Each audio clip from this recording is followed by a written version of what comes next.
Hello, everyone. So I'm gonna do the Friday the 13th franchise tag, which admittedly I know very little about the franchise.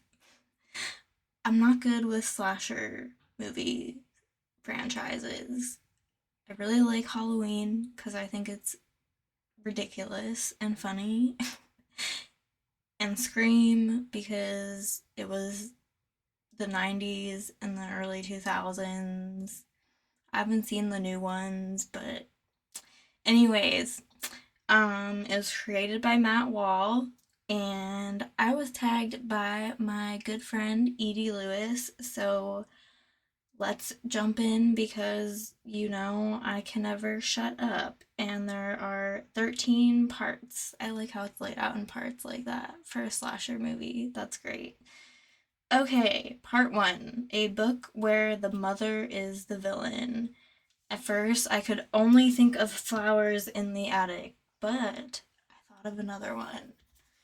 Okay, it is True Crime by Samantha Kolsnick.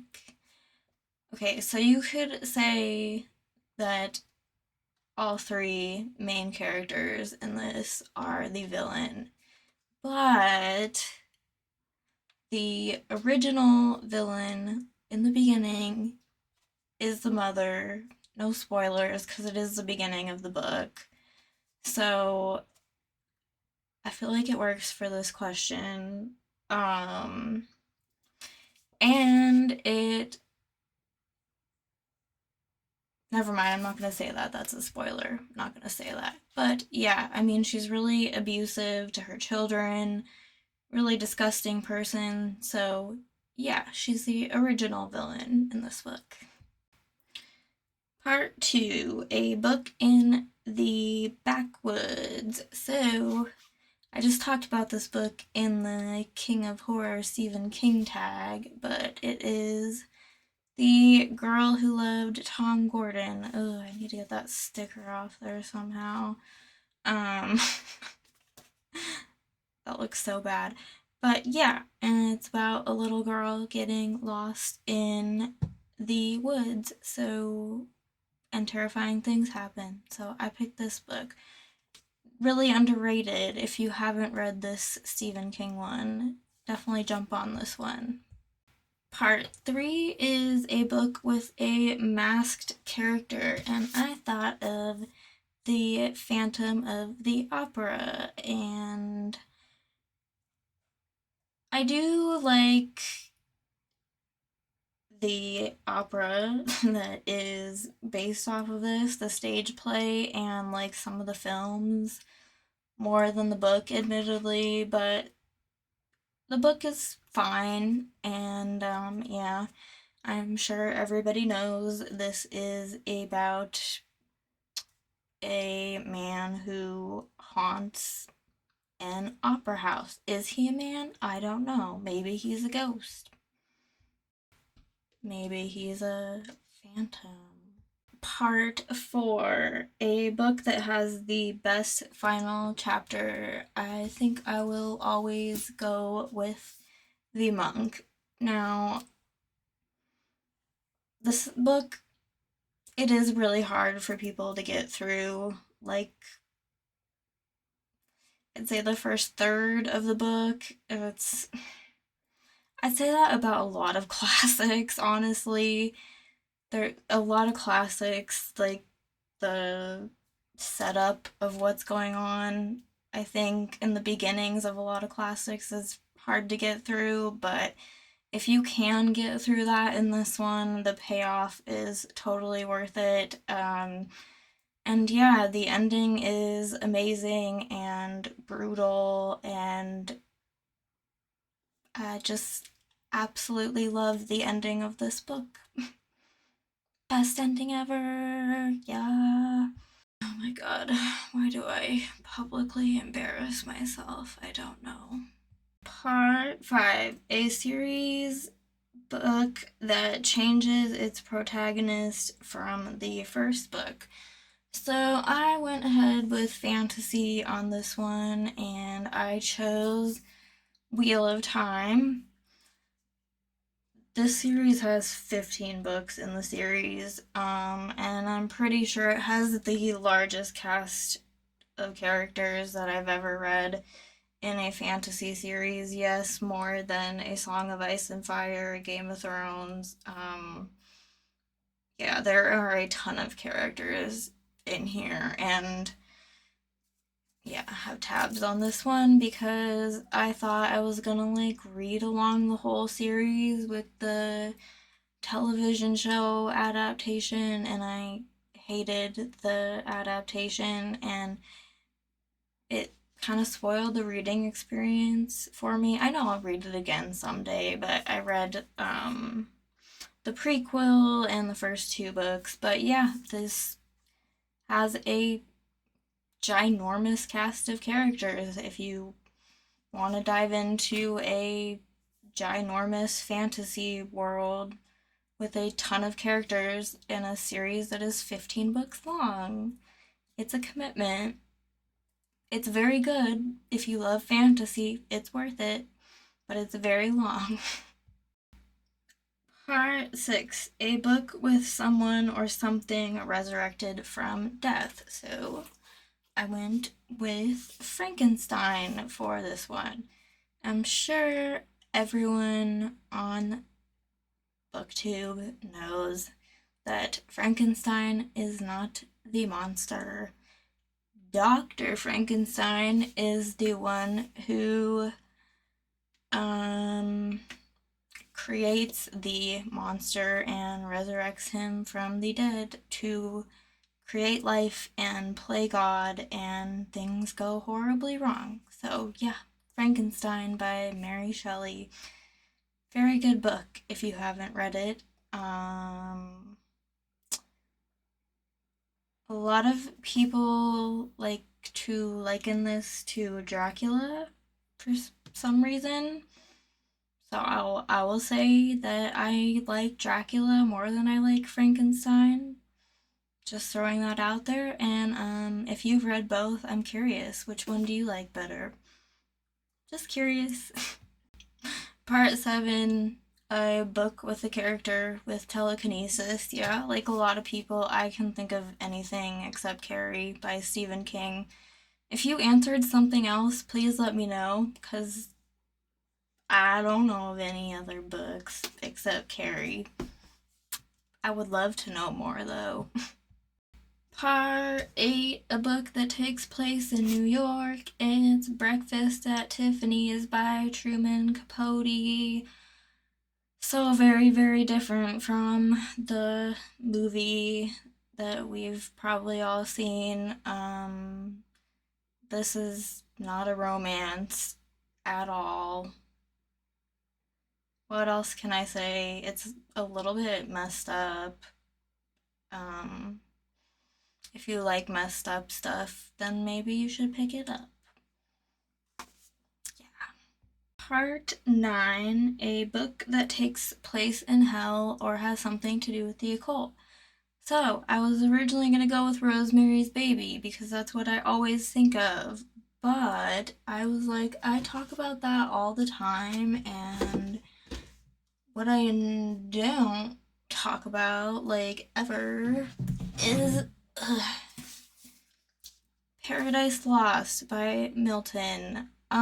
So if you've never read Paradise Lost, this is about why Satan decides to convince Eve to eat the apple and corrupt paradise from Satan's point of view. And I just think that it is very beautifully written, and also it is the first book to ever portray the idea of sexy Satan, as Satan being this very handsome and alluring man instead of this like huge scary beast, which I found very interesting to be the first one of its kind, because like why would you be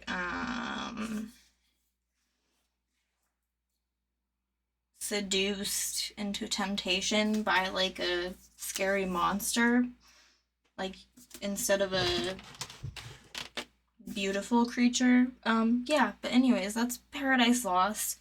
I love it. I like it more than the Divine Comedy. I can see why people love the Divine Comedy, but yeah, I think Paradise Lost is better, and that's just my opinion. Um, oh, a book that takes place in space. Now, surprisingly, I've read quite a bit of sci-fi, but a lot of it's like on other planets or stuff like that, or dystopian.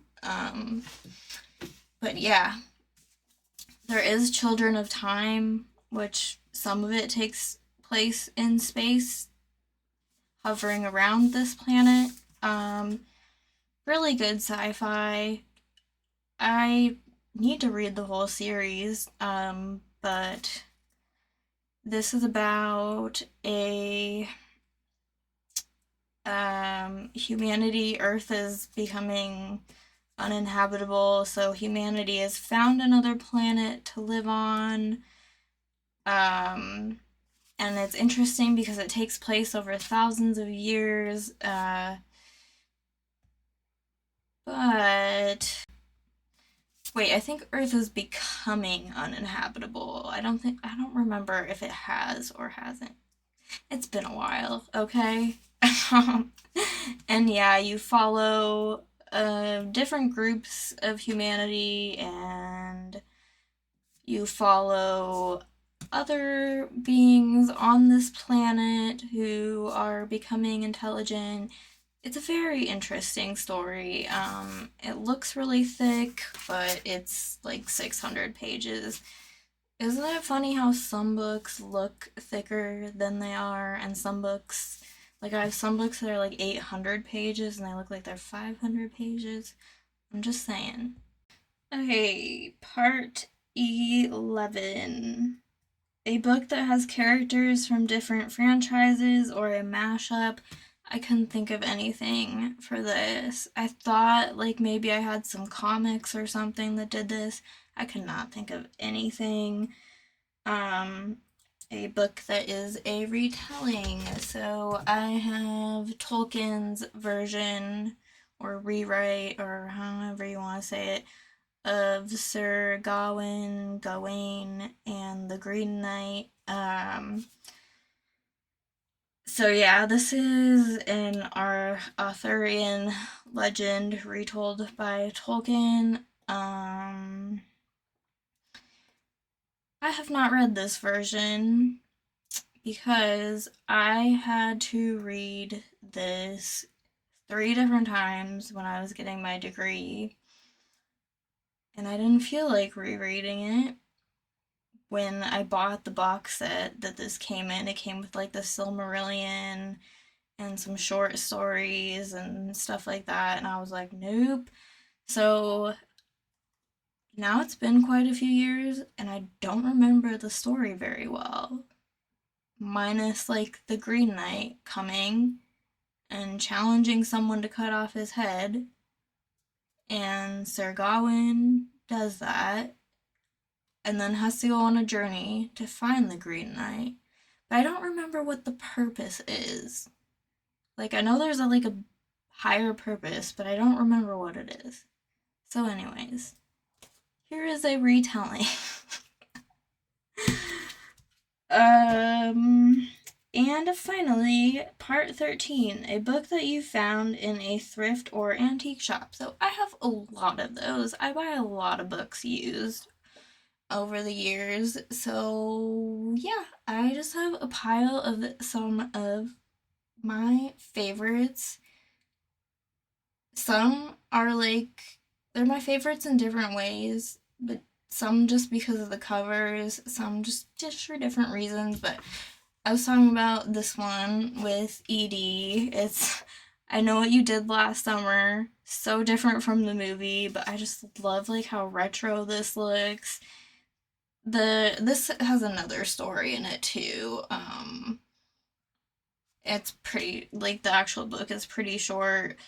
No idea how the film for this came about, but it's it's a fun little read, and I just enjoy that I own this. But holy crap, I saw the movie when I was like 10 and it scared me so bad. But it also started my ginormous crush on Freddie Prinze Jr. Like, I was like, excuse me, who are you? I have The Watcher in the Woods, which I was like my gateway horror movie when I was like 7 years old. Oh my god, the movie scared me so bad.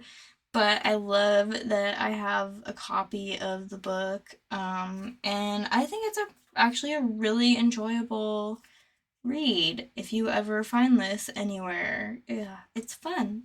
It is fun. And I have Pretty Enough to Kill, which I bought because I thought that the title was just so funny. I still have not read this. I really need to read this because I just wonder how pretty you have to be in order for someone to kill you.